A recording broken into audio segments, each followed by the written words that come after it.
Hi everybody, I'm Howard Kellman. I work with organizations that want high energy, humorous, and inspirational programs which are drawn from my life in sports. Well, Ken Griffey Sr. played for the Indianapolis Indians and was very determined to get to the big leagues. And then he went on and played 17 years in the major leagues, a terrific career. Well, he was playing for the Indianapolis Indians in right field one day. This was in Wichita, Kansas, and it was a day game, and it was very sunny. Clear skies, sunshine, and George Foster was playing center field. And those two would play a few years later for the World Championship Cincinnati Reds teams. Anyway, Griffey described it. Pat Burke, who was a big, strong right-hand batter, swings, and he hits the ball, and Griffey said, "I got a really good jump, and I started running to right center field. And as I was running, I looked and I saw George Foster laughing so hard while he was lying on the ground. Now I'm really confused," he said.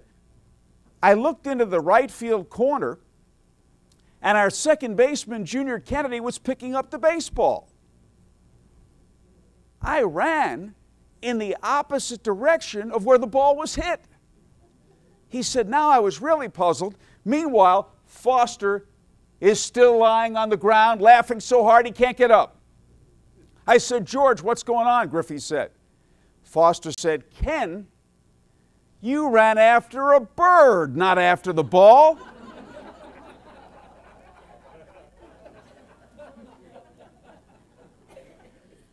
Griffey said they didn't make sunglasses very good in those days. The Indianapolis Indians are a AAA ball club, and we see players go to the major leagues. It's a special feeling for all of us to see them get there. The one thing that every ball player remembers is the first time he comes to bat in the major leagues. It is truly a special moment. Well, there was a man named John Young who was a career minor leaguer, and he got a chance to go to the big leagues finally with the Detroit Tigers. And boy, was he proud. He put on that Tiger uniform. Just a great, great feeling. All those years in the minor leagues, and he finally made it to the big leagues. And in the 8th inning, his first night with the Tigers, their manager, Billy Martin, said, "John, grab a bat and pinch hit." John's first time up in the major leagues. Of course, there's going to be some anxiety. His knees are shaking as he stands in from the left side. He's trying too hard. He swings at the first pitch, grounds out to third base. He's out. The Tigers lose, and he is dejected. Well, he's seated at his locker in the Tigers clubhouse after the game.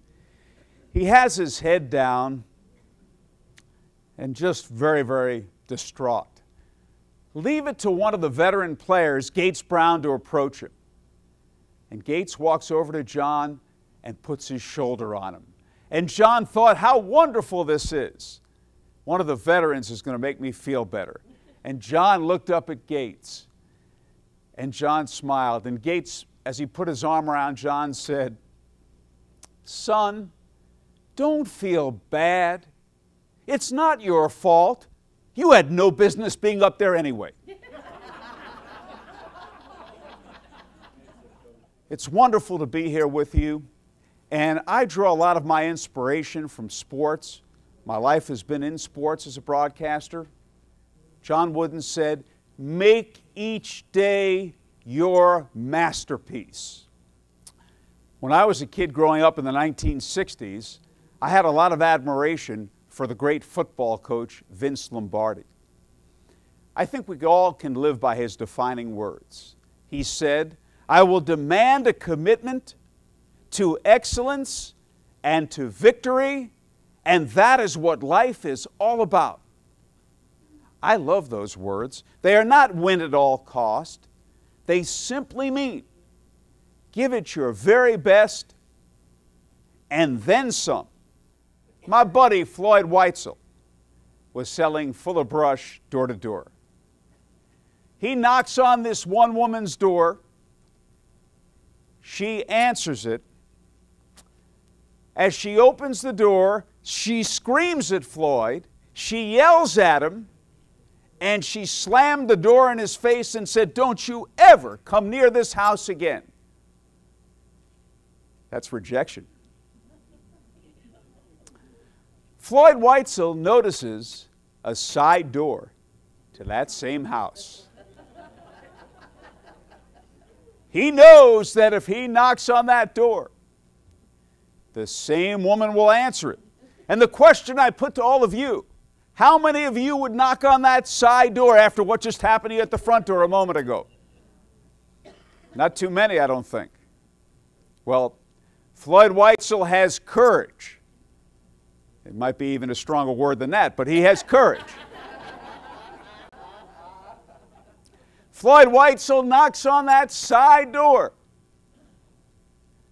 The same woman answers it.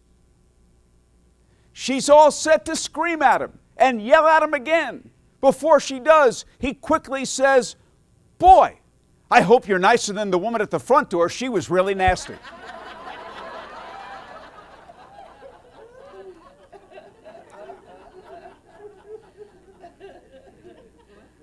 The woman broke up laughing, invited him in, and bought everything he had to sell.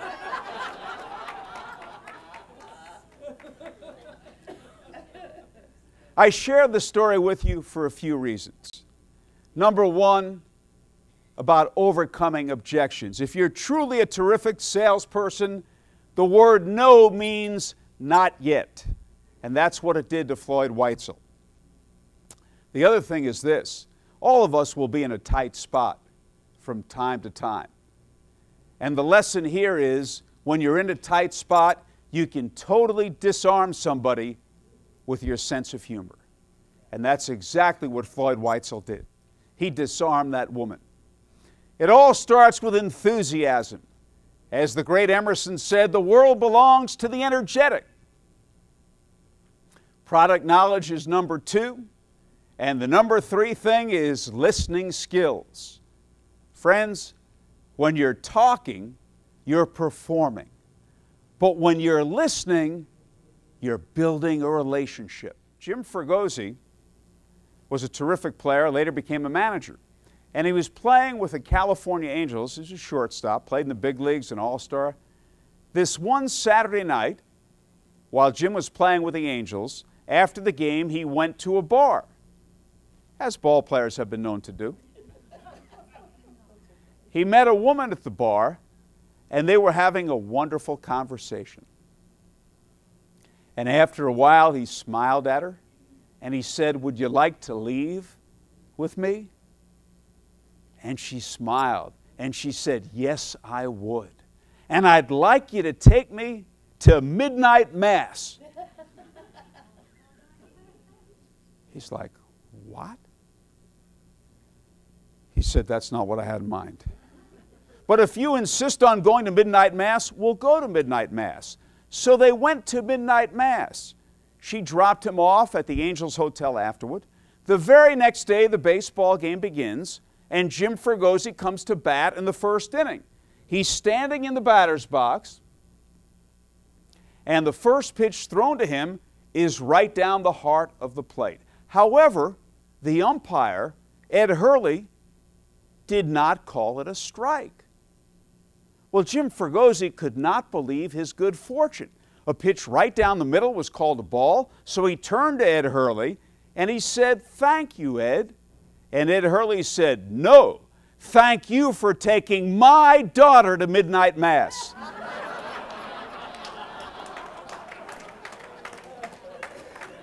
Friends, I would like to say this to you. Please remember, life is a gift. Treasure it. Make the most of it. Don't settle to be good. Anybody can be good. You owe it to yourselves to be the very best that you can be. Thank you very much.